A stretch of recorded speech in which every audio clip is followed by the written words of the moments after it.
हमारे जो अभी लास्ट पोर्टल्स खुले थे वो थे बिजनेस इमोशंस एंड टू की गाइड। तो पहला ये हमारा 8th कप्स आया हुआ था जो कि आपके बिजनेस इमोशंस को बताता है, यानी कि हम आज बिजनेस इमोशंस से रिलेटेड बात करने वाले हैं, कैसे ये फ्लक्चुएट होते हैं। और दूसरा ये हीरो पैंथ कार्ड था, तो ये आपके टू की गाइडेंस, यानी कि एक गाइडेंस से नहीं काम चलेगा, आपको है ना दो पर्सनैलिटी, दो एंटिटी या दो बैलेंस्ड एंटिटी की गाइडेंस के अकॉर्डिंग आपको अपने बिजनेस में काम करने पड़ेंगे या मॉनिटरी टर्म्स में काम करना पड़ेगा। 5 कार्ड्स मैं जल्दी से बता देता हूँ ताकि आप इस पोर्टल्स को समझ पाएँ, अलाइन कर पाएँ, तुरंत इसको क्लेम कर दीजिएगा। और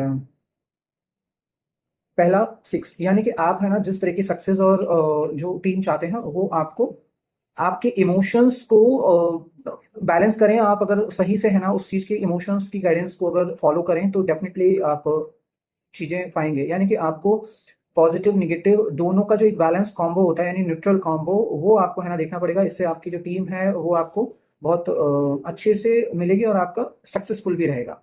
और अगर मैं दूसरा कार्ड देखूँ, 2 कार्ड एक साथ आए हैं।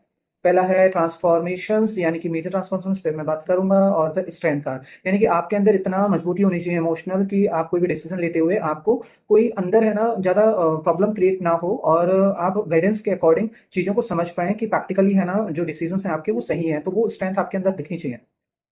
अगर हम बात करें ट्रांसफॉर्मेशंस की, तो जो आपके साथ टीम है उनमें भी अगर ट्रांसफॉर्मेशंस की गुंजाइश है या आप में ट्रांसफॉर्मेशन की गुंजाइश है, तो आप कंप्लीटली ट्रांसफॉर्मेशंस के थ्रू ही आगे बढ़ें या फिर उसको देखें, क्योंकि इमोशनल चीज़ें हैं ना कहीं न कहीं आगे ले जाके बिज़नेस को खराब करती हैं। तो आप है ना वेट कर सकते हैं किसी भी पर्सन को टीम में शामिल करने से पहले कि उसका इमोशनल फ्लक्चुएशंस जो है वो बिज़नेस से रिलेटेड वो ज़्यादा ना हो, धीरे-धीरे बदलाव आ जाए। दूसरा एक कार्ड और आ रहा है, ये 6 सॉर्ड्स है। 6 सॉर्ड्स में है कि ज़्यादातर है ना कोई भी जो अटैचमेंट है किसी तरह के, वो भी है ना कहीं न कहीं वो बिज़नेस में कहते हैं ना फ्लॉज़ क्रिएट ना करें, तो शिफ्टिंग क्रिएट ना करें, फ्लॉज़ क्रिएट ना करें। तो हमेशा है ना कोशिश करें कि जो भी इमोशंस हैं अपने लव्ड वन्स के साथ में, तो वो बिज़नेस पे इफ़ेक्ट ना डालें और बिज़नेस से उनको दूर रखें।